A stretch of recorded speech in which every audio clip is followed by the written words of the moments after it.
It's crazy. Yeah, well, yeah, I mean, these reactors were originally designed with like a 20-year lifespan, and now we got 40 years. And I know in Vermont Yankee, it's leaking like a sieve into the groundwater, and everybody in the state wants to shut it down, and they voted to shut it down. But the judicial system is saying, no, you can't do it. It's free enterprise. They get the right to keep running that reactor that's old and decrepit and leaking radioactive fluid into the ground. They still have the right to keep running it. It's like, well, wait a minute. This thing is like way beyond its design life, and it's leaking like a sieve, and we don't have a right to shut it down? It's like, come on. You know, it's asking to kill us all. I mean, it's like they're saying the money, the buck is more important than the genetic mutations. You seen those pictures of those kids from Chernobyl? I mean, amazing. Yeah, let's talk about it. Let's talk about it. On the other side, then go to phone calls. It's just off the charts insane. It's a death wish collectively. We'll be back. Stay with us. We are back. You have found it. The tip of the spear in the info war, covering every subject and angle you can imagine in an attempt to get humanity to awaken, to take control of our destiny.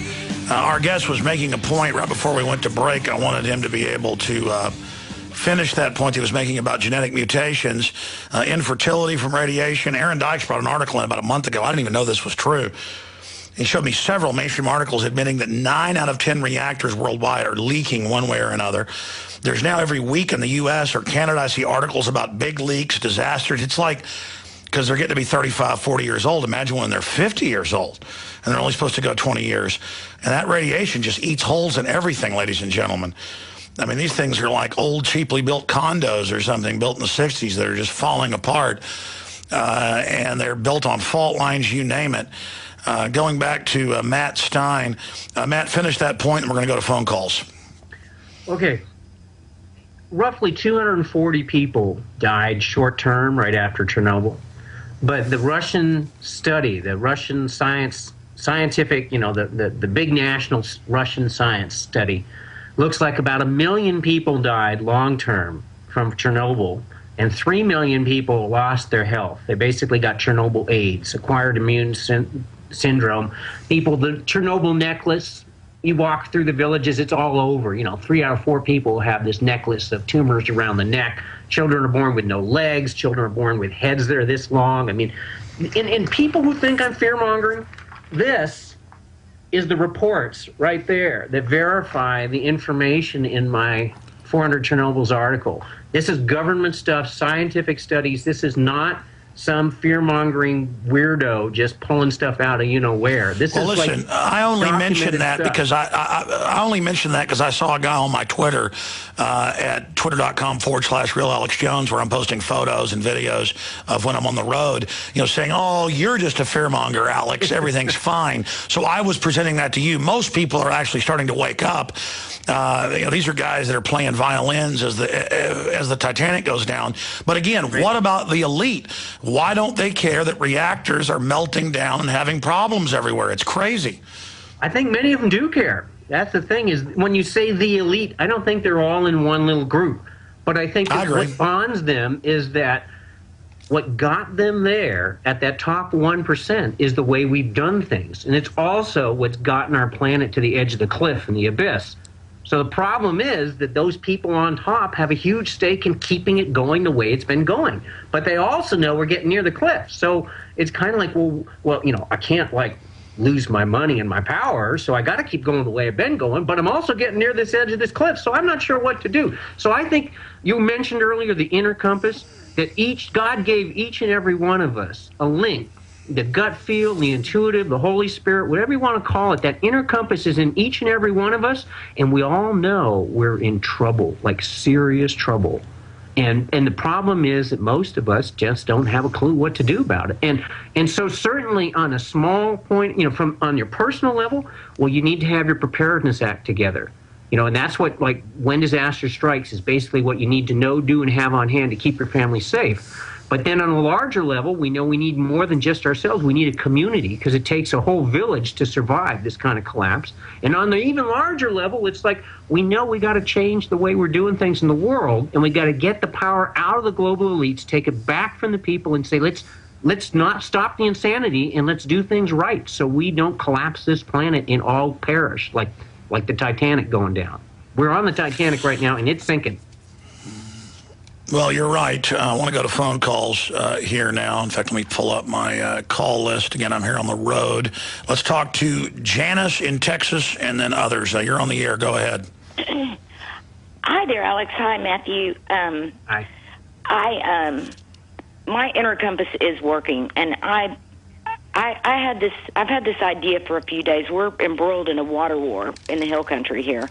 But I started thinking over that, and I thought about, and this is a question to you, Matthew, and Alex as well. But what if Ron Paul did something like unprecedented, like appointed his entire cabinet?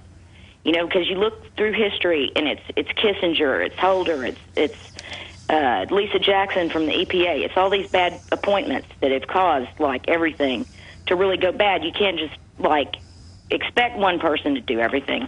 So I just made a little short list just off the top of my head.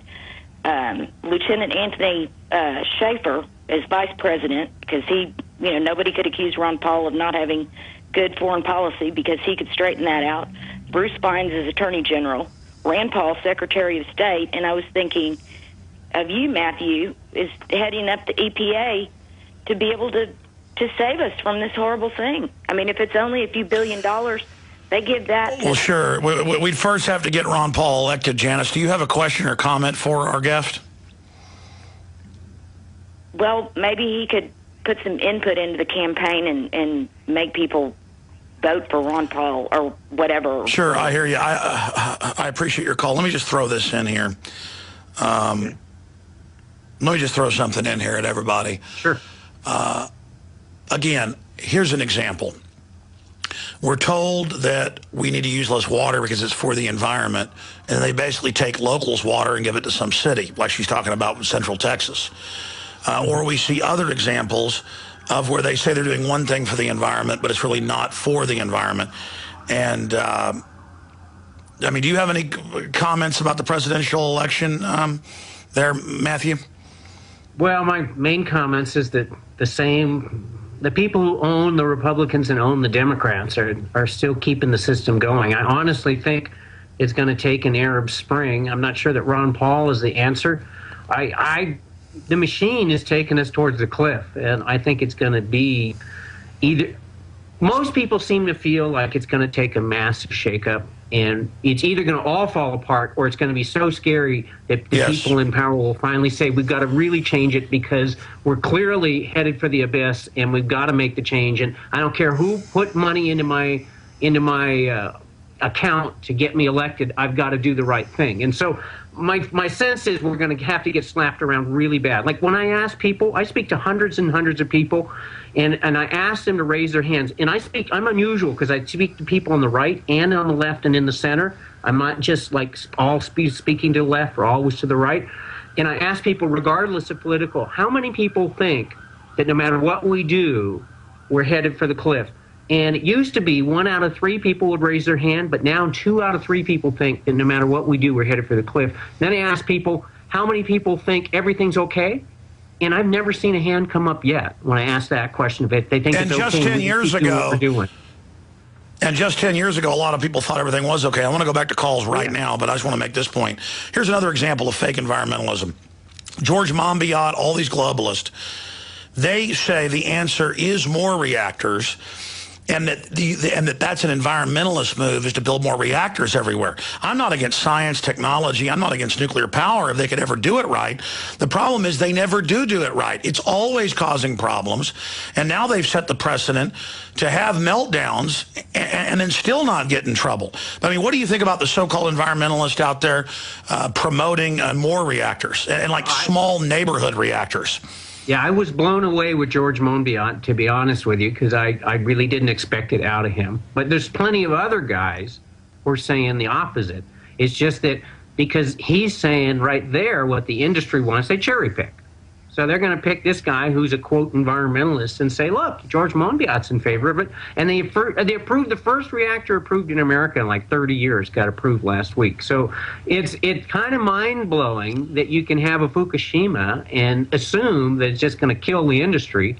And it's like, no, there's 442 in the world right now, and there's 600 on the books. There's another 150 on the books, and they're starting to approve them. I mean, you would think Fukushima, well, I mean, it's mass delusion. Would be a nail in the coffin. Yeah. Well, it's the old saying. It's the old saying of the complexity of the world is starting to outstrip human control and understanding of it.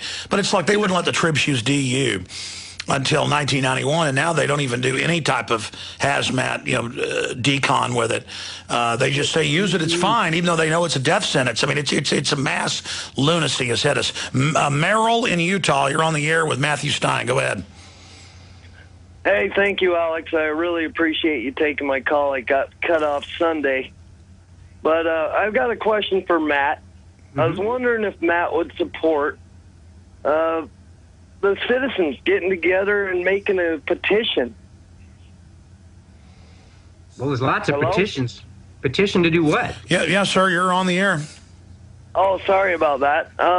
A petition that would kind of force the government maybe to do something about this problem. I mean, it's only a couple $2 billion, as you stated.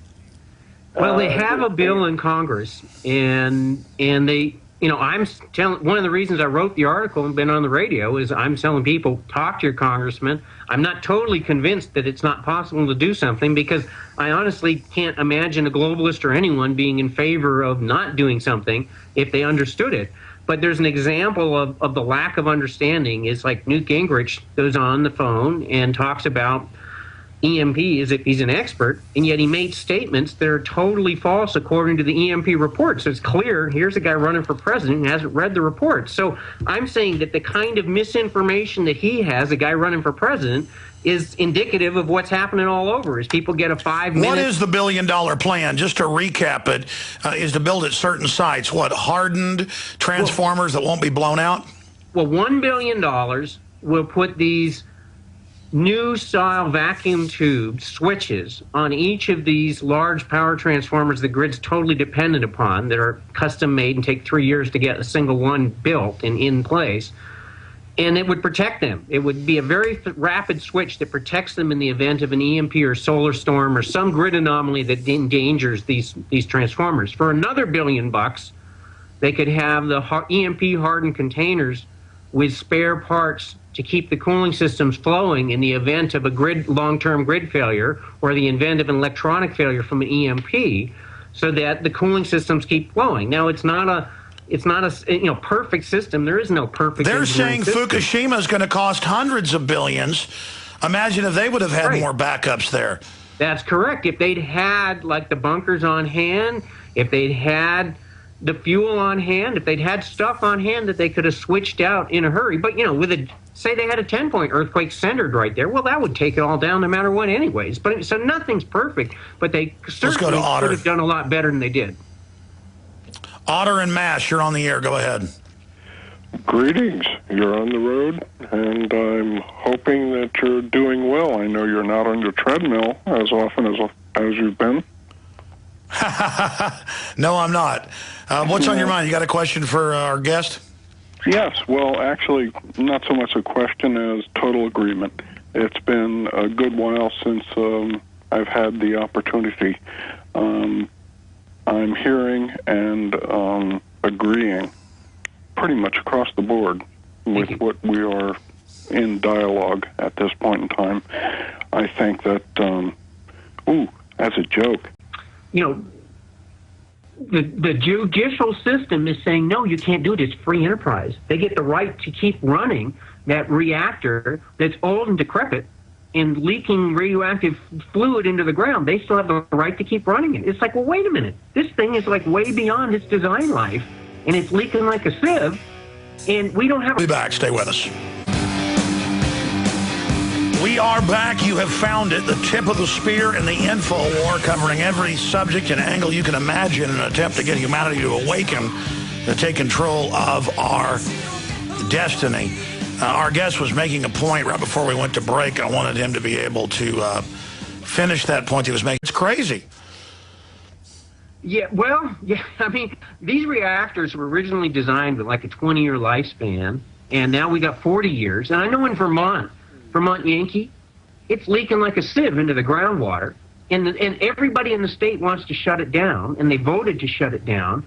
But the right to shut it down, it's like, come on, it's asking to kill us all. I mean, it's like they're saying the buck is more important than the genetic mutations. You seen those pictures of those kids from Chernobyl? I mean, amazing. Yeah, let's talk about it. Let's talk about it. On the other side, then go to phone calls. It's just off the charts insane. It's a death wish collectively. We'll be about genetic mutations, infertility from radiation. Aaron Dykes brought an article in about a month ago. I didn't even know this was true. He showed me several mainstream articles admitting that 9 out of 10 reactors worldwide are leaking one way or another. There's now every week in the U.S. or Canada, I see articles about big leaks, disasters. It's like, because they're getting to be 35, 40 years old. Imagine when they're 50 years old.